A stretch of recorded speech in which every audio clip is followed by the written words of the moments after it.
ನಾನೀಗ ಸ್ಮಶಾನದಲ್ಲಿದ್ದೀನಿ. ಸ್ಮಶಾನ ಅಂದರೆ ಎಲ್ಲರೂ ಕೂಡ ಅಯ್ಯೋ ಸ್ಮಶಾನಕ್ಕೆ ಹೋಗ್ಬೇಕಂತ ಹೆದರ್ಕೊಂಡಿರ್ತಾರೆ. ಆದರೆ ಸಿಲಿಕಾನ್ ಸಿಟಿಯ ಬ್ಯುಸಿ ಲೈಫಲ್ಲಿ ಕೂಡ ಲಕ್ಷ್ಮೀಪುರ ಬಳಿ ಇರುವಂತಹ ಹಿಂದೂ ರುದ್ರಭೂಮಿಯಲ್ಲಿ ಶಿವರಾತ್ರಿ ದಿವಸ ಆಗಿರ್ಬೋದು, ಹಾಗೆಯೇ ಬೇರೆ ದಿವಸದಲ್ಲಿ ಕೂಡ ಸ್ಮಶಾನಕ್ಕೆ ಬಂದು ದೇವರನ್ನ ಆರಾಧನೆ ಮಾಡಿ ನಮ್ಮ ಧಾರ್ಮಿಕ ನಂಬಿಕೆಗಳನ್ನು, ಅಂದರೆ ನಮಗೆ ಒಳ್ಳೇದಾಗ್ಲಿ ಅನ್ನೋ ರೀತಿಯಲ್ಲಿ ಬಹಳಷ್ಟು ಜನ, ಅದರಲ್ಲೂ ಕೂಡ ರಾಜಕಾರಣಿಗಳಾಗಿರ್ಬೋದು, ಹಿರಿಯ ಅಧಿಕಾರಿಗಳಾಗಿರ್ಬೋದು, ಬಹುತೇಕ ಮಂದಿ ಇಲ್ಲಿ ಒಂದು ಬಂದು ಪೂಜೆಯನ್ನು ನಡೆಸ್ತಾರೆ. ಸದ್ಯ ನೀವು ನನ್ನ ಹಿಂದೆ ನೋಡ್ತಾ ಇರ್ಬೋದು, ಇಲ್ಲಿ ಸ್ಮಶಾನ. ಪ್ರತಿಯೊಬ್ಬ ಮನುಷ್ಯನು ಸತ್ತಾದ್ಮೇಲೆ ಬರೋದು ಸ್ಮಶಾನಕ್ಕೆ.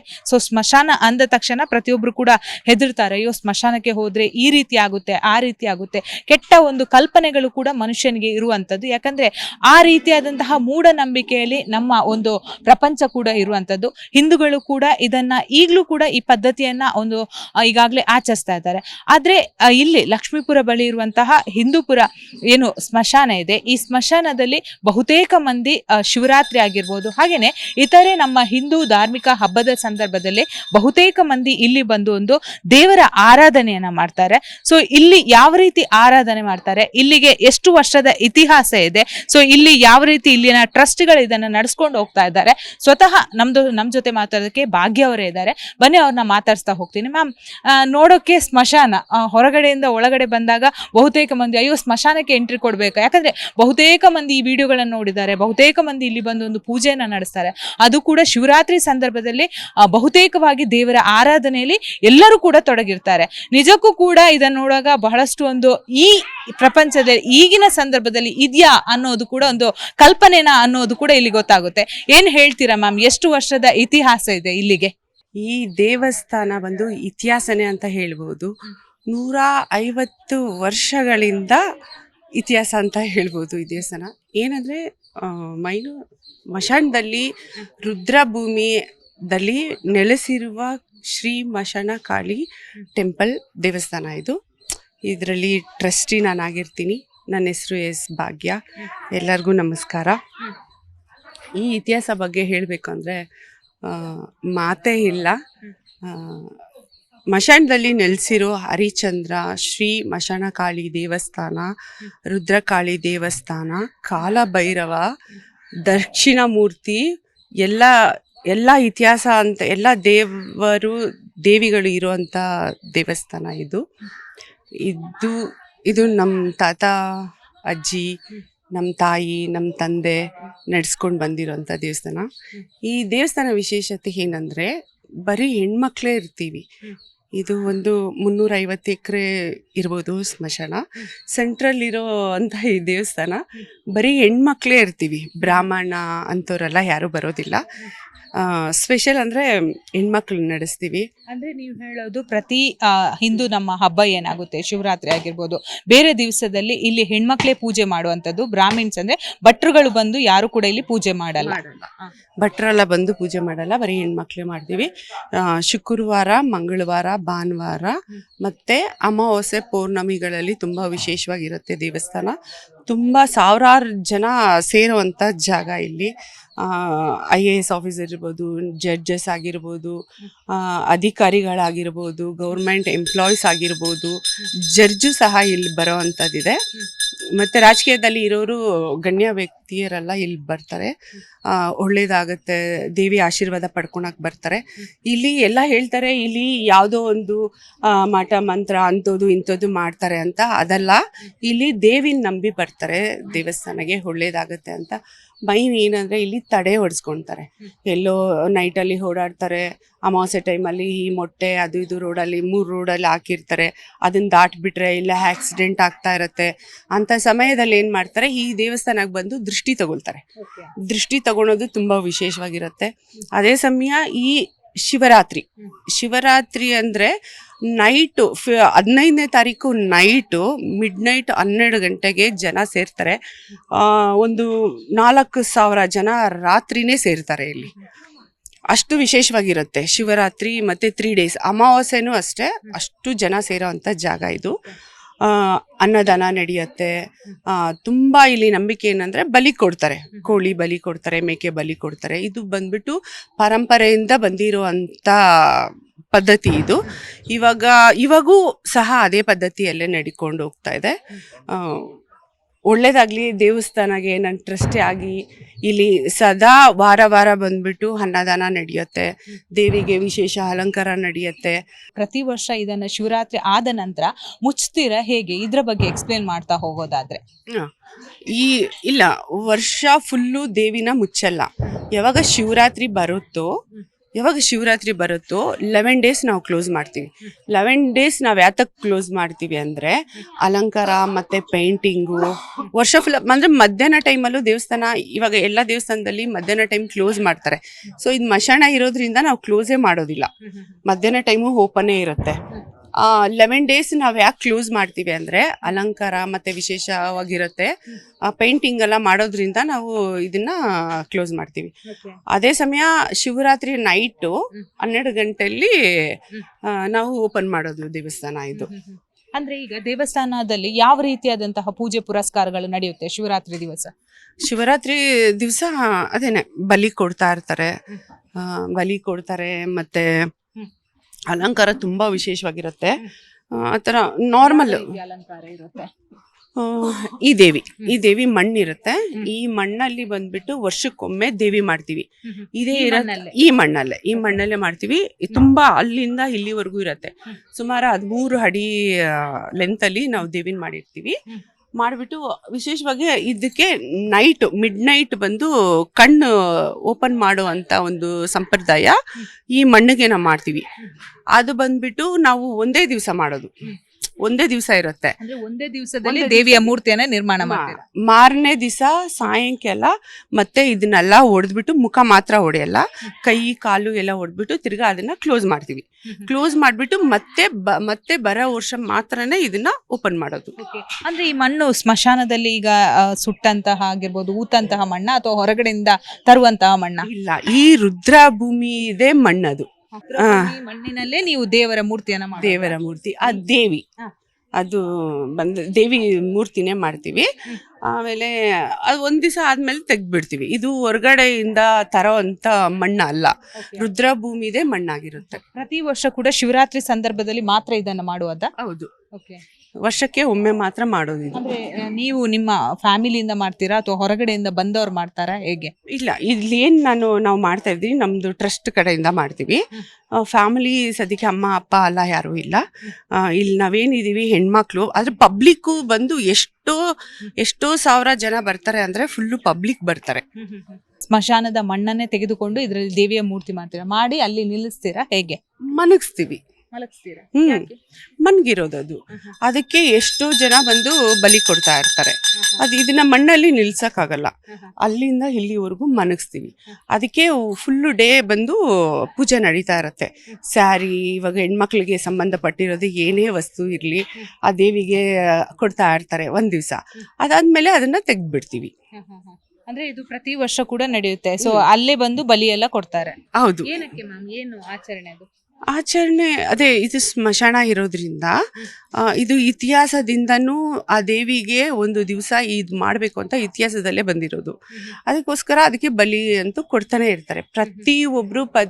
ಪ್ರತಿ ಪಬ್ಲಿಕ್ ಅವರಾಗ್ಲಿ, ತುಂಬಾ ದೂರದಿಂದ ಆಂಧ್ರ ಆಗಿರ್ಬೋದು, ತಮಿಳ್ನಾಡು ಆಗಿರ್ಬೋದು, ಮಂಡ್ಯ, ಮೈಸೂರು, ಇಂಥ ಸ್ಟೇಟ್ ಅಂತ ಹೇಳಕ್ ಬರಲ್ಲ. ಈ ದೇವಸ್ಥಾನಕ್ಕೆ ದುಬೈಯಿಂದನೂ ಬರ್ತಾರೆ, ಅಷ್ಟು ಜನ ಬರ್ತಾರೆ ಇಲ್ಲಿಗೆ. ಸೊ ಹಂಗಾಗಿರೋದ್ರಿಂದ ಅದು ಒಂದು ದೊಡ್ಡ ಜಾತ್ರೆ ಇರುತ್ತೆ. ಸೊ ಅದಕ್ಕಿಂತ ನಾವು ಮಾಡ್ತೀವಿ. ಮತ್ತೊಂದ್ ಕಡೆ ನಾವು ನೋಡ್ತಾ ಇರೋದು, ಅಲ್ಲಿ ಕೂಡ ಒಂದು ಮೂರ್ತಿ ಕಾಣ್ತಾ ಇದೆ ನಮ್ಗೆ. ಅದು ಯಾರು, ಏನು, ಇಲ್ಲಿ ಯಾಕೆ? ಯಾಕಂದ್ರೆ ಸ್ಮಶಾನದಲ್ಲಿ ನಾವು ನೋಡುವಾಗ ಬಹುತೇಕ ಸ್ಮಶಾನದಲ್ಲಿ ಯಾವ ರೀತಿ ಒಂದೊಂದು ಒಬ್ಬೊಬ್ಬರ ಫೋಟೋಗಳನ್ನ ಹಾಕಿದೀರಾ, ಬಟ್ ಇಲ್ಲಿ ದೇವರ ಮೂರ್ತಿ ತರ ಇದನ್ನ ನಿಲ್ಸಿದ್ದೀರಲ್ಲ, ಯಾರು ಮ್ಯಾಮ್ ಇದು? ಇದು ಬಂದ್ಬಿಟ್ಟು ನಮ್ಮ ತಾಯಿ. ಇದು ನಮ್ಮ ತಾಯಿ. ಸೊ ಅವರು ಪ್ರಧಾನ ಅರ್ಚಕರು. ತುಂಬಾ ವರ್ಷಗಳಿಂದ ಒಂದು ಸಮಯದಲ್ಲಿ ನಮ್ಗೆ ಮನೆ ಎಂಥದ್ದು ಇರ್ಲಿಲ್ಲ. ಸೊ ಅವ್ರು ಇಲ್ಲೇ ನೆಲೆಸಿದ್ರು. ದೇವಸ್ಥಾನದೊಳಗೆ ಮನಗ್ತಿದ್ರು, ಯಾಕಂದ್ರೆ ಮನೆ ಇರ್ಲಿಲ್ಲ. ಅವಾಗ ತುಂಬಾ ಬಡತನ ಇತ್ತು. ಹಂಗಾಗ್ಬಿಟ್ಟು ಅವ್ರು ಇಲ್ಲೇ ಇದ್ರು. ಇಲ್ಲೇ ಅವ್ರ ಅಂತಿಮನೂ ದೇವಸ್ಥಾನದಲ್ಲೇ ಆಗೋಯ್ತು. ಸೊ ಇವಾಗ ಅನುಕೂಲ ಇದೆ, ಸ್ವಲ್ಪ ನಾವು ಹೊರಗಡೆ ಹೋಗ್ಬೋದು, ಹೊರಗಡೆ ಮನೆ ಇದೆ, ಎಲ್ಲ ಇದೆ. ಅವಾಗ ಎಂತ ಅನುಕೂಲನೂ ನಮ್ಗಿದ್ದಿಲ್ಲ. ಸೊ ಹಂಗಾಗ್ಬಿಟ್ಟು ಅವ್ರ ಸಮಾಧಿ ಇಲ್ಲೇ ಇರೋದ್ರಿಂದ ನಾನು ಇಲ್ಲೇ ಅವ್ರ ಪ್ರತಿಮೆ ಮಾಡಿರ್ತೀನಿ. ಅಂದ್ರೆ ಇದು ಸಮಾಜಕ್ಕೆ ನೀವು ಯಾವ ರೀತಿ ನಿಜಕ್ಕೂ ಕೂಡ ಅಂದ್ರೆ ಒಬ್ಬ ಮನುಷ್ಯ ಸತ್ತಾದ್ಮೇಲೆ ಫೈನಲಿ ನಾವು ರೀಚ್ ಆಗೋದು ಸ್ಮಶಾನಕ್ಕೆ. ಸೊ ಸಮಾಜಕ್ಕೆ ಇದೊಂದು ಎಷ್ಟೊಂದು ಒಳ್ಳೆ ಸಂದೇಶ. ಯಾಕಂದ್ರೆ ನೀವೇ ಹೇಳ್ಬೋದು ದೇವಸ್ಥಾನಕ್ಕೆ ಹೋಗ್ತೀವಿ, ಬಟ್ ಸ್ಮಶಾನದೊಳಗೆ ದೇವಸ್ಥಾನ ಇದೇ ಇಲ್ಲ ಅಂತ ಹೇಳಲ್ಲ, ಬಟ್ ಈ ರೀತಿ ಶಿವರಾತ್ರಿ ಸಂದರ್ಭದಲ್ಲಿ ಜನರು ಎಷ್ಟು ನಂಬ್ತಾರೆ ಇದನ್ನ. ಎಷ್ಟು ನಂಬ್ತಾರೆ ಅಂತ ಮಾತೇ ಬರಲ್ಲ ಹೇಳೋಕೆ, ಆದರೆ ತುಂಬ ಜನ ನಂಬ್ತಾರೆ ಈ ದೇವಸ್ಥಾನ. ಒಂದು ವೇಳೆ ಈ ಶಿವರಾತ್ರಿ ಅಮಾವಾಸ್ಯೆ ತಿಂಗಳು ಅಮಾವಾಸ್ಯೆ ಅಂದ್ರೂ ಸುಮಾರು ಎಷ್ಟೋ ಸಾವಿರ ಜನ ಸೇರೋವಂಥ ಜಾಗ ಇದು. ಇದು ಸ್ಮಶಾನ, ಭಯ ಇರುತ್ತೆ, ಒಳಗಡೆ ಬರಬಾರ್ದು, ಅದೆಲ್ಲ ಏನೂ ಇಲ್ಲ. ತುಂಬ ಜನ ಅವ್ರ ಪರಿಹಾರ ಆಗಬೇಕು, ಅವ್ರ ಕಷ್ಟಗಳು ಹೆಲ್ತ್ ಪ್ರಾಬ್ಲಮ್ ಆಗಿರ್ಬೋದು, ಇಲ್ಲ ಎಲ್ಲೋ ಬಿದ್ದಿರ್ತಾರೆ, ಅದು ಕ್ಲಿಯರ್ ಆಗಬೇಕು ಅಂತಾರೆ ಇಲ್ಲಿ ಬಂದು ದೃಷ್ಟಿ ತಗೊಳ್ತಾರೆ. ಇದು ಬಂದು ಇತಿಹಾಸ.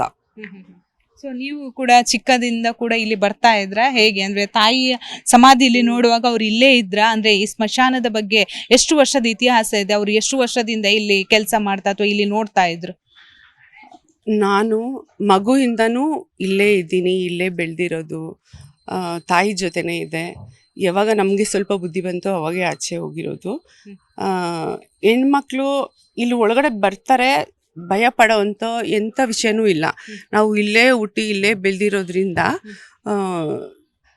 ಎಲ್ಲ ಗೊತ್ತು. ಸ್ಮಶಾನ ಬಗ್ಗೆ ಆಚೆ ಪ್ರಪಂಚ ಅಷ್ಟು ಗೊತ್ತಿಲ್ಲ ಅಂದ್ರೂ ಸ್ಮಶಾನದಲ್ಲಿ ಭಯ ಅಂಥದ್ದೆಲ್ಲ ಏನೂ ಇಲ್ಲ. ಇಲ್ಲಿ ವಾಸ ಮಾಡೋಕ್ಕೆ ತುಂಬ ಚೆನ್ನಾಗಿರುತ್ತೆ. ಈಗ ನೋಡ್ಬೋದು ಮ್ಯಾಮ್, ಹಳ್ಳಿಗಳಲ್ಲಿ ನಾವು ತೆಗೆದುಕೊಳ್ಳೋದಾದ್ರೆ ಸ್ಮಶಾನ ಅಂದ್ರೆ ಅಯ್ಯೋ ಅಲ್ಲಿ ಸ್ಮಶಾನಕ್ಕೆ ಹೋದ್ರೆ ನಮಗೆ ದೈವ ಹಿಡಿಯುತ್ತೆ, ಹಾಗಿಡಿಯುತ್ತೆ, ಹೀಗಿಡಿಯುತ್ತೆ, ನಮ್ಮ ಮೇಲೆ ಬಂದ್ಬಿಡುತ್ತೆ ಅಂತ ಎಲ್ಲ ಒಂದು ನಂಬಿಕೆ ಇರುವಂತದ್ದು. ಈಗ ನಾವು ಇಲ್ಲಿ ಸುತ್ತಮುತ್ತ ನೋಡುವಾಗ ಬಹಳಷ್ಟು ಫ್ಯಾಮಿಲಿಗಳಿರುವಂತದ್ದು, ಮಹಿಳೆಯರು ಅದು ಕೂಡ ಪೂಜೆ ಮಾಡ್ತಾರೆ. ಈ ನಂಬಿಕೆ ಬಗ್ಗೆ ಏನು ಹೇಳ್ತೀರಾ? ಎಲ್ಲ ದೇವಸ್ಥಾನ ಹೋದ್ರೆ ಸುಮಾರು ಜನ ಒಳಗಡೆ ಹೋದರೆ ಏನೋ ಒಂದು ದೆವ್ವ ಬರುತ್ತೆ, ಇಲ್ಲ ಗಾಳಿ ಸೋಕತ್ತೆ, ಹೋಗ್ಬಾರ್ದು ಅಂತ ಭಯಪಡೋದು ಅದು ನಿಜಾನೇ. ಬಟ್ ಈ ದೇವಸ್ಥಾನದಲ್ಲಿ ನಾವಿರೋ ಪ್ರಕಾರ ನಾವು ಹೆಣ್ಮಕ್ಳೇ ನಡೆಸ್ತೀವಿ. ಅವಾಗಿಂದ ಇಲ್ಲಿ ದೇವರ ಆಶೀರ್ವಾದ ಮಾತ್ರ ಇದೆ. ಯಾವುದು ಆ ಥರ ದುಷ್ಟಶಕ್ತಿ ನಮಗೆ ಎಫೆಕ್ಟ್ ಆಗಿರೋದು, ನಮಗೆ ಹೆಲ್ತ್ ಪ್ರಾಬ್ಲಮ್ ಬಂದಿರೋದು ಅದೆಲ್ಲ ಇಲ್ಲವೇ ಇಲ್ಲ. ಸೊ ನೀವು ಹೇಳ್ತೀರಾ ಯಾವುದೇ ರೀತಿಯಾದಂತಹ ಮೂಢನಂಬಿಕೆಗಳಿಗೆ ಆದ್ಯತೆ ಇಲ್ಲ ಅಂತ? ಇಲ್ಲ, ಯಾವುದೇ ಥರ ಮೂಢನಂಬಿಕೆಗಳಿಗೆ ನೀವು ಹೇಳ್ದಂಗೆ ಆದ್ಯತೆಯೇ ಇಲ್ಲ.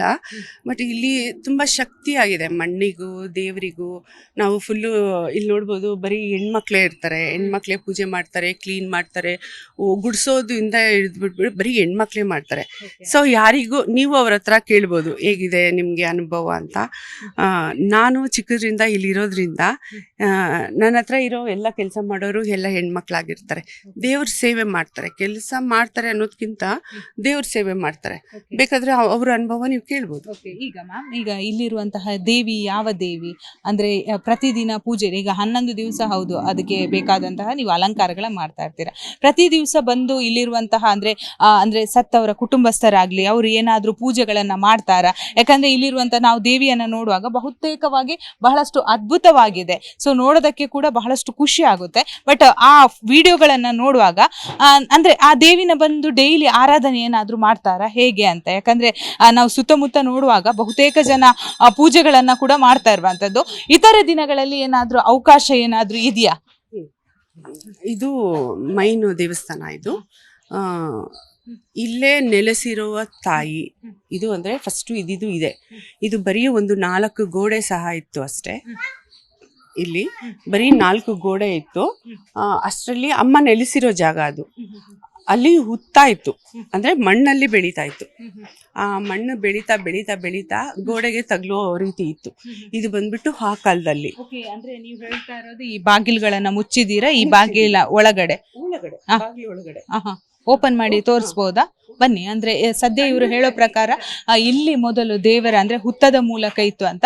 ಸೊ ಬಟ್ ಯಾಕೆ ಈಗ ಕ್ಲೋಸ್ ಮಾಡಿದ್ದೀರಾ? ಏನ್ ಕೆಲಸ ಮಾಡ್ತಾ ಇದ್ದೀರಾ ಹೇಗೆ? ಈಗ ಬಂದ್ಬಿಟ್ಟು ಅದಕ್ಕೆ ಅಲಂಕಾರ ಮಾಡ್ತಾ ಇದೀವಿ.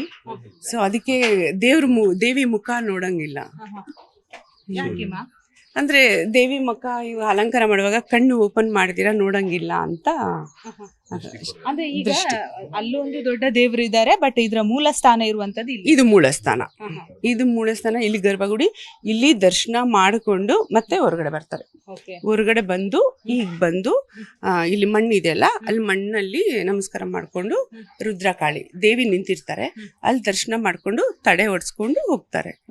ಮೇಡಮ್, ಈಗ ಅನಾಥ ಶವಗಳು ಬಂದಾಗ ಅದನ್ನ ಏನ್ ಮಾಡ್ತೀರಾ? ಹಾಗೇನೆ ಇಲ್ಲೇ ಬಂದು ಇರ್ತಾರ, ಅದನ್ನ ಕೂಡ ನೀವು ದಫನ್ ಮಾಡ್ತೀರಾ ಅಂತ ಈಗಾಗಲೇ ಬಹಳಷ್ಟು ಜನ ಹೇಳ್ತಾರೆ, ಏನ್ ಹೇಳ್ತೀರಾ? ಇಲ್ಲಿ ಬಂದ್ಬಿಟ್ಟು ಸುಮಾರು ಒಂದು 65-70 ಏಜ್ ಆಗಿರುತ್ತೆ. ಸೊ ಅವ್ರ ಮನೇಲಿ ಬೇಸೆತ್ತೋಗಿರುತ್ತೋ ಏನಾಗಿರುತ್ತೆ ಅವ್ರ ಮನೇಲಿ ಅಂತ ಗೊತ್ತಿಲ್ಲ. ಸುಮಾರು ಜನ ಬರ್ತಾರೆ, ಇಲ್ಲೇ ಇರ್ತಾರೆ. ಅವ್ರನ್ನ ನಾವು ಎನ್ಕ್ವೈರಿ ಮಾಡ್ತೀವಿ, ನೀವು ಯಾರು, ಎಲ್ಲಿಂದ ಬಂದ್ರಿ. ಅವ್ರು ಸುಮಾರು ಉದಾಹರಣೆ ಕೊಡ್ತಾರೆ. ನನಗೆ ಮಕ್ಕಳಿದ್ದಾರೆ, ಆಸ್ತಿ ಇದೆ, ಎಲ್ಲ ಇದ್ದಾರೆ, ಆದರೆ ನಮಗೆ ಆರೈಸೋರು, ಆರೈಕೆ ಮಾಡೋರು, ಊಟ ಹಾಕೋರು ಕೂಡ ಯಾರೂ ಇಲ್ಲ. ನಮಗೆ ಬೇಸತ್ತು ನಾನು ಇಲ್ಲಿ ಬಂದಿರ್ತೀನಿ, ನಾನು ಇಲ್ಲೇ ಇರಬೇಕು ಅಂತ ಬಯಸ್ತೀನಿ ಅಂತ. ಆವಾಗ ನಾವು ಕೇಳ್ತೀವಿ, ಯಾತಕ್ಕೋಸ್ಕರ ನೀವು ಇಲ್ಲಿ ಇರಬೇಕು, ನಿಮ್ಮ ಅಡ್ರೆಸ್ಸು ಮತ್ತು ನಿಮಗೆ ಸಂಬಂಧಪಟ್ಟಿರೋರು ಯಾರಾದರೂ ಇದ್ದರೆ ಹೇಳಿ, ನಾನು ಕರೆಸಿ ಮಾತಾಡ್ತೀನಿ ಅಂತ ಹೇಳಿದಾಗ, ದಯವಿಟ್ಟು ಇದು ಮಾಡಬೇಡಿ, ನಾವು ಇಲ್ಲೇ ಇರಬೇಕು ಅಂದ್ಕೊಂಡು ಬಂದಿದ್ದು, ನನಗೆ ಯಾರೂ ಇಲ್ಲ, ನಾವು ಅನಾಥರು ಅಂತ ಹೇಳಿರ್ತಾರೆ. ಸೊ ನಮ್ಮ ಟ್ರಸ್ಟ್ ಕಡೆಯಿಂದ, ನನ್ನ ಕಡೆಯಿಂದ ದೇವಸ್ಥಾನದಲ್ಲಿ ನಾವೇ ಬಂದುಬಿಟ್ಟು ಪಟ್ಟು ಕೊಡ್ತೀವಿ ಅವ್ರಿಗೆ ಊಟ ಅಂತ ಅಲ್ಲ. ಇಲ್ಲಿ ಬರೋ ದೇವಿಗೆ ಪ್ರಸಾದ ಬರುತ್ತೆ, ಪ್ರತಿಯೊಂದು ಅನ್ನ ಆಗಿರ್ಬೋದು, ಇಲ್ಲ ಬ್ರೆಡ್ ಆಗಿರ್ಬೋದು, ಬನಾನಾ, ಈ ಥರ ಏನಾದರೂ ಬರ್ತಾ ಇರುತ್ತೆ. ಅವ್ರಿಗೆ ನಾವೇನು ಊಟ ಮಾಡ್ತೀರಿ ಅವ್ರಿಗೂ ಸ್ವಲ್ಪ ಕೊಟ್ಟಿರ್ತೀವಿ. ಅವರು ಊಟ ಮಾಡಿಕೊಂಡು ಇಲ್ಲೇ ಜೀವನ ಮಾಡ್ತಾ ಇರ್ತಾರೆ. ಆದರೆ ಸಮಯ ಸಂದರ್ಭ ಅವರು ಹೆಲ್ತ್ ಪ್ರಾಬ್ಲಮಿಂದನೋ ಆರೋಗ್ಯ ಸರಿ ಇರೋದಿಲ್ಲ, ನಾವು ಹೋಗ್ಬಿಡ್ತೀವಿ ಮನೆಯಲ್ಲಿ. ಬೆಳಗ್ಗೆ ಬಂದು ನೋಡಿದ್ರೆ ಅವರು ಶವವಾಗಿರ್ತಾರೆ. ತುಂಬ ಬೇಜಾರಾಗುತ್ತೆ. ಎಷ್ಟೋ ಜನ ಬಂದ್ಬಿಟ್ಟು ಎಲ್ಲ ಪ್ರತಿಯೊಂದು ಇರುತ್ತೆ ಅವ್ರಿಗೆ, ಬಟ್ ಯಾರನ್ನೂ ನೋಡ್ಕೊಳಕ್ಕಾಗಲ್ಲ. ಆ ಪರಿಸ್ಥಿತಿಯೆಲ್ಲ ಅವ್ರು ಇಲ್ಲಿ ಬಂದುಬಿಡ್ತಾರೆ. ಆವಾಗ ಏನು ಮಾಡ್ತೀನಿ, ನಮ್ಮ ಲೋಕಲ್ ಸ್ಟೇಷನ್ಗೆ ನಾವು 112ಗೆ ಕಾಲ್ ಮಾಡಿ, ಲೋಕಲ್ ಸ್ಟೇಷನ್ಗೆ ನಾನು ಕಾಲ್ ಮಾಡಿ ಹೇಳ್ತೀವಿ, ಈ ಥರ ಶವ ಆಗಿದೆ ಅಂತ. ಕೇಳ್ತಾರೆ, ಎನ್ಕ್ವೈರಿ ಮಾಡ್ತಾರೆ, ಯಾರು ಏನೂ ಗೊತ್ತಿರಲ್ಲ. ಆವಾಗ ಅವ್ರು ಬಂದುಬಿಟ್ಟು ಅವ್ರು ಹೇಳ್ತಾರೆ, ಮೇಡಮ್ ನೀವೇ ಸ್ವಲ್ಪ ವೀಕ್ನೆಸ್ ಹಾಕಿ ಅಂತ. ಧೈರ್ಯವಾಗಿ ಹಾಕ್ತೀವಿ, ಯಾಕೆಂದರೆ ನಾಳೆ ಜನ ಹೆಂಗಿರ್ತಾರೆ, ನಾವು ಹೆಂಗೆ ಇರ್ತೀವಿ ಅಂತ ನಮ್ಗೆ ಹೇಳೋಕ್ಕೆ ಬರೋದಿಲ್ಲ. ಆ ಸೈನ್ ಹಾಕಿರ್ತೀನಿ, ಅವರು ಕರ್ಕೊಂಡು ಹೋಗ್ತಾರೆ, ಹಾಸ್ಪಿಟ್ಲಿಗೆ ಕರ್ಕೊಂಡೋಗಿ ಅದಕ್ಕೆ ಸಂಬಂಧಪಟ್ಟಂಗೆ ಅವರು ಎಲ್ಲಿರೋದು, ಏನಿರೋದು, ಯಾವುದೇ ದಾಖಲೆ ಸಿಕ್ಕಿಲ್ಲ ಅಂದರೆ ನಮ್ಮ ಸ್ಟೇಷನ್ ಪೊಲೀಸ್ ಸಿಬ್ಬಂದಿನೇ ಹೇಳ್ತಾರೆ, ಮೇಡಮ್ ಯಾರು ಅವ್ರಿಗೆ ಬಂದಿಲ್ಲ ಅಂದರೆ, ಬಂದರೆ ಶವ ಕೊಡ್ತೀವಿ, ಇಲ್ಲಾಂದರೆ ನಾವೇ ಇಲ್ಲೆಲ್ಲ ಸೇರಿಕೊಂಡು ಸಿಬ್ಬಂದಿಗಳು ಸ್ಟೇಷನ್ ಅನುಕೂಲದಿಂದ ನಾವು ಬಂದುಬಿಟ್ಟು ಅವ್ರನ್ನ ಇಲ್ಲೇ ದಫನ್ ಮಾಡ್ತೀವಿ. ಒಂದೇ ಒಂದು ಹೇಳಕ್ಕೆ ಬಯಸ್ತೀನಿ, ನಿಮ್ಮ ಮಾಧ್ಯಮ ಕಡೆಯಿಂದ ಪ್ರತಿಯೊಬ್ಬರು ವಯಸ್ಸಾಗಿರೋ ತಂದೆ ತಾಯಿ ಆಗಿರ್ಬೋದು, ಮಕ್ಕಳಾಗಿರ್ಬೋದು, ರೋಡಿಗೆ ಬಿಡಬಾರ್ದು ತಂದೆ ತಾಯಿನ. ಅವ್ರಿಗೆ ಎಲ್ಲ ಬೇಸತ್ತು ಇಲ್ಲಿ ಬಂದುಬಿಡ್ತಾರೆ.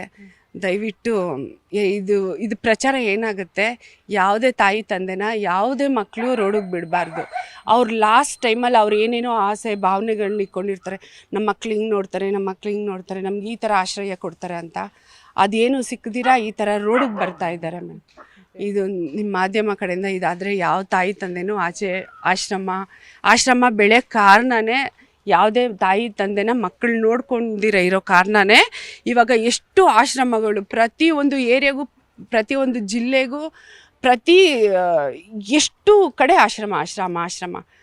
ತಾಯಿ ತಂದೆನ ತನ್ನ ಮಕ್ಕಳು ನೋಡಿಕೊಂಡ್ರೆ ಎಲ್ಲೂ ಆಶ್ರಮ ಇನ್ನೂ ಬೆಳೆಯೋದಿಲ್ಲ. ಅದು ಹೇಳಕ್ಕೆ ಬಯಸ್ತೀನಿ. ಸ್ಮಶಾನದಲ್ಲಿ ಹರಿಶ್ಚಂದ್ರ ಎಲ್ಲಾ ಸ್ಮಶಾನದಲ್ಲಿ ಇರುತ್ತೆ, ಬಟ್ ವಿಶೇಷತೆ ಇಲ್ಲಿದ್ದು ಏನು? ಬನ್ನಿ ಭಾಗ್ಯವ್ರ ಹತ್ರ ಮಾತಾಡ್ತೀನಿ. ಮ್ಯಾಮ್, ಇದು ಏನು ಅಂದರೆ ಕೊನೆಯದಾಗಿ ಸ್ಮಶಾನಕ್ಕೆ ಕರ್ಕೊಂಡು ಬರ್ತಾರೆ, ಇಲ್ಲಿ ದೇವರ ಎದುರು ಇಟ್ಟು ಪೂಜೆ ಮಾಡ್ತಾರೆ, ಹೇಗೆ? ಹೌದು ಮೇಡಮ್. ಇಲ್ಲಿ ಬಂದುಬಿಟ್ಟು ಯಾರಿಗೆ ದಫನ್ ಮಾಡಬೇಕು ಬಂದಿದ್ದ ತಕ್ಷಣ ಬಂದುಬಿಟ್ಟು ಈ ಜಾಗದಲ್ಲಿ ಮನಗಿಸ್ಬಿಟ್ಟು ಇಲ್ಲಿ ಪೂಜೆ ಅವ್ರದ್ದು ಶಾಸ್ತ್ರ ಪ್ರಕಾರ ಮಾಡ್ತಾರೆ. ಅದು ಮಾಡಿದ ಮೇಲೇ ದಫನ್ ಮಾಡೋದು.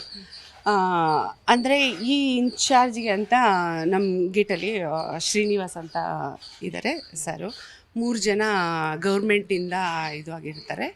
3 ಜನ ಗೌರ್ಮೆಂಟಿಂದ ಇದು ಆಗಿರ್ತಾರೆ. ಇಲ್ಲಿ ಯಾವುದೇ ಬಾಡಿ ಬಂದ್ರೂ ಅವ್ರದ್ದು ಇನ್ಚಾರ್ಜ್ ಇರುತ್ತೆ. ಅವರು ಸುಮಾರು ವರ್ಷದಿಂದ ಅವರು ಇಲ್ಲೇ ಇರೋದು. ಅವರು ಫುಲ್ಲು ಈ ಇನ್ಚಾರ್ಜು ಫುಲ್ಫಿಲ್ ಆಗೋ ಥರ ಅವರೇ ನೋಡ್ಕೊತಿದ್ದಾರೆ. ಎಸ್, ನೋಡಿದ್ರಲ್ಲ ವೀಕ್ಷಕರೇ, ಇಲ್ಲಿರುವಂತಹ ರುದ್ರಭೂಮಿಯ ಮಣ್ಣನ್ನು ತೆಗೆದುಕೊಂಡು ದೇವಿಯ ಮೂರ್ತಿಯನ್ನು ಮಾಡ್ತಾರೆ. ಬಹಳಷ್ಟು ಜನ ನಂಬಿಕೆಯನ್ನು ಕೂಡ ಇಟ್ಕೊಂಡಿರುವಂಥದ್ದು. ಇಲ್ಲಿಯೇ ದೇವಿಯ ಪೂಜೆಗಳನ್ನು ಮಾಡುವಂತಹ ಮಹಿಳೆ ಒಬ್ಬರು ಇದ್ದಾರೆ. ಮ್ಯಾಮ್, ಎಷ್ಟು ವರ್ಷಗಳಿಂದ ಇದ್ದೀರಾ? ಹೇಗೆ ದೇವಿಯ ಆರಾಧನೆ ಆಗುತ್ತೆ? ನಮ್ಮಮ್ಮ 60 ವರ್ಷದಿಂದ ಇಲ್ಲಿ ಇದ್ದಾರೆ. ಅವ್ರ ಹೆಸರು ಸರ್ಸಮ್ಮ ಅಂತ. ನಮ್ಮ ತುಳಸಿ ಅಮ್ಮ ಜೊತೇಲಿ ಅವ್ರ ಜೊತೇಲಿ ಇದ್ದು ದೇವಿನ ಆರಾಧನೆ ಮಾಡ್ತಾಯಿದ್ರು. ಅವ್ರ ಮಗಳೇ ನಾನು, ಭವಾನಿ ಅಂತ ನನ್ನ ಹೆಸರು. ಈ ಪೂಜೆ ತುಂಬ ವಿಶೇಷವಾಗಿ ನಡೆಯುತ್ತೆ.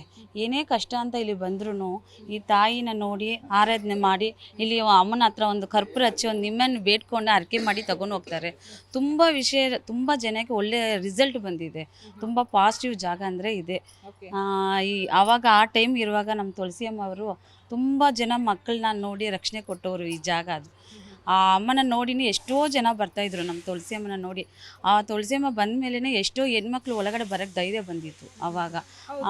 ಯಾಕಂದ್ರೆ ಸ್ಮಶಾನ ಅಂದ್ರೆ ಬಹುತೇಕ ಮಂದಿ ಹೆದರ್ತಾರೆ. ಹೇಗೆ ಜನ ಬರ್ತಾರೆ? ಶಿವರಾತ್ರಿ ದಿವಸ ಹೇಗಿರುತ್ತೆ ಜನಸಂಖ್ಯೆ?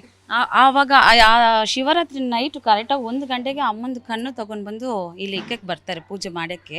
ತುಂಬ ಹೆಣ್ಮಕ್ಳು ಆ ಕಾಲದಿಂದ ಗಂಡು ಮಕ್ಕಳು ಇರೋ ಜಾಗದಲ್ಲಿ ನಮ್ಮ ತುಳಸಿ ಅಮ್ಮ ಬಂದ ಮೇಲೇ ಹೆಣ್ಮಕ್ಳು ಧೈರ್ಯವಾಗಿ ಬರೋಕ್ಕೆ ಒಳಗಡೆ ಸ್ಟಾರ್ಟ್ ಆದರು. ಆವಾಗಿಂದ ಪ್ರತಿ ಶಿವರಾತ್ರಿ ನೈಟು ಹೆಣ್ಮಕ್ಳು ಬಂದು ಇಲ್ಲಿ ನಿಂತಿರ್ತಾರೆ ಅಮ್ಮನ ಕಣ್ಣು ನೋಡೋಕ್ಕೆ. ಆ ಜಾಗ ವಿಶೇಷವಾಗಿ ಇರುತ್ತೆ. ಮತ್ತು ಅಲ್ಲಿ ಕೊಡೋ ಪ್ರಸಾದ ಈ ವರ್ಷ ಬಂದು ಯಾವುದೇ ಮಕ್ಕಳಾಗಿಲ್ಲ ಅಂತ ಬಂದು ಜನಗೆ ಶಿವರಾತ್ರಿ ನೈಟ್ ಅಮ್ಮ ಕುಂಭ ಊಟ ಅಂತ ಹಾಕ್ತಾರೆ. ಆ ಊಟ ತಿನ್ನೋಕ್ಕೆ ಮತ್ತು ಇಲ್ಲಿ ಜಾಗರಣೆ ಮಾಡೋಕ್ಕೆ ಬರ್ತಾರೆ. ಈ ವರ್ಷ ತಿಂದರೆ ಬರೋ ವರ್ಷ ಗ್ಯಾರಂಟಿಯಾಗಿ ಅವ್ರಿಗೆ ಮಕ್ಕಳಾಗುತ್ತೆ ಅಂತ ಒಂದು ಶಾಸ್ತ್ರ ಇದೆ. ತುಂಬ ಜನಗೂ ಆಗಿದೆ, ನಾವು ನೋಡಿದ್ದೀವಿ ಅದನ್ನು. ನೋಡಿದ್ರಲ್ಲ, ಬಹುತೇಕವಾಗಿ ಮಕ್ಕಳಾಗದೇ ಇರ್ಬೋದು, ತಮಗೆ ಕಷ್ಟ ಅಂತ ಇರುವಾಗ ಇಲ್ಲಿ ಬಂದು ಒಂದು ದೇವಿಯ ಆರಾಧನೆ ಮಾಡ್ತಾರೆ. ಅದರಲ್ಲಿ ಕೂಡ ನಾನು ಈಗಾಗಲೇ ನಿಮಗೆ ಅವರು ಮೇಡಮ್ ಭಾಗ್ಯ ಅವರು ಎಕ್ಸ್ಪ್ಲೇನ್ ಮಾಡ್ತಾ ಹೋದ್ರು. ಈ ಮಣ್ಣು ನಿಜಕ್ಕೂ ಅಂದರೆ ಸ್ಮಶಾನಕ್ಕೆ ಬಹುತೇಕ ಮಂದಿ ಸತ್ತಾಗ ಕೊನೆಯದಾಗಿ ಸ್ಮಶಾನಕ್ಕೆ ತರ್ತಾರೆ. ಅಲ್ಲಿ ಊತಿರುವಂತಹ ಮಣ್ಣನ್ನೇ, ಅಂದರೆ ಹೊರಗಡೆಯಿಂದ ತಂದ ಮಣ್ಣನ್ನಲ್ಲ, ಇಲ್ಲಿರುವಂತಹ ರುದ್ರಭೂಮಿಯಲ್ಲೇ ಇರುವ ಮಣ್ಣನ್ನು ಇಟ್ಟುಕೊಂಡು ದೇವಿಯ ಒಂದು ಆರಾಧನೆ ಮಾಡಿ ಭಕ್ತಿಯಿಂದ, ಈಗ ನೀವು ನೋಡ್ತಾ ಇರ್ಬೋದು, ಹೂಗಳನ್ನಾಗಿರ್ಬೋದು, ಪ್ರಸಾದಗಳನ್ನಾಗಿರ್ಬೋದು, ಕುಂಕುಮಗಳನ್ನು ಹಾಕಿ ಶಿವರಾತ್ರಿ ಸಂದರ್ಭದಲ್ಲಿ ಇದೇ ಮಣ್ಣಿನಿಂದ ದೇವಿಯ ಒಂದು ಮೂರ್ತಿಯನ್ನು ಮಾಡ್ತಾರೆ. ಈ ದೇವಿಯ ಮೂರ್ತಿಗೆ ಬಹುತೇಕ ಮಂದಿ ಬಂದು ಒಂದು ಪೂಜೆಯನ್ನು ಮಾಡ್ತಾರೆ. ಪೂಜೆಯನ್ನು ಮಾಡಿ ತಮ್ಮ ಕಷ್ಟಗಳು ನಿವಾರಣೆಯಾಗಲಿ ಅಂತ ಒಂದು ಭಕ್ತಿಯಿಂದ ಕೈ ಮುಗಿತಾರೆ. ಅದರಲ್ಲೂ ಕೂಡ ವಿಶೇಷವಾಗಿ ನಾವು ದೇವಸ್ಥಾನಗಳಲ್ಲಿ ನೋಡುವಾಗ ಅದರಲ್ಲಿ ಕೂಡ ಪುರುಷರು, ಬ್ರಾಹ್ಮಣರು ಒಂದು ಪೂಜೆಯನ್ನು ಮಾಡ್ತಾರೆ. ಆದರೆ ಇಲ್ಲಿ ದೇವಿಯನ್ನ ಮಹಿಳೆಯರೇ ಇದ್ದುಕೊಂಡು ಒಂದು ಆರಾಧನೆ ಮಾಡುವ ಮೂಲಕ ಜನರಿಗೆ ಒಂದು ಒಳ್ಳೆಯ ಸಂದೇಶವನ್ನು ಸಾರುವಂಥದ್ದು. ಯಾಕಂದರೆ ಮೂಢನಂಬಿಕೆ ಆಗಿರ್ಬೋದು, ಬೇರೆ ಇತರೆ ನಂಬಿಕೆಗಳು, ನಮ್ಮ ಹಿಂದೂ ಪುರಾಣದಂತೆ ಆ ದೇವಸ್ಥಾನಗಳಿಗೆ ಹೋಗಿ ನಾವು ನಮ್ಮ ಕಷ್ಟಗಳು ಏನೇ ಇದ್ರೂ ಕೂಡ ನಿವಾರಣೆಯಾಗಲಿ ಅಂತ ಭಕ್ತಿಯಿಂದ ನಾವು ಒಂದು ಪೂಜೆಯನ್ನು ಮಾಡ್ತೀವಿ. ಅದೇ ರೀತಿ ಸ್ಮಶಾನಕ್ಕೆ ಬಂದು ಒಂದು ದೇವರ ಪೂಜೆಯನ್ನು ಮಾಡೋ ಮೂಲಕ ತಮ್ಮ ಕಷ್ಟಗಳು ನಿವಾರಣೆಯಾಗಲಿ ಅಂತ ಬಹುತೇಕ 1000ಕ್ಕೂ ಹೆಚ್ಚು ಮಂದಿ ಈಗಾಗಲೇ ಭಾಗ್ಯವರು ಹೇಳ್ತಾ ಹೋದ್ರು.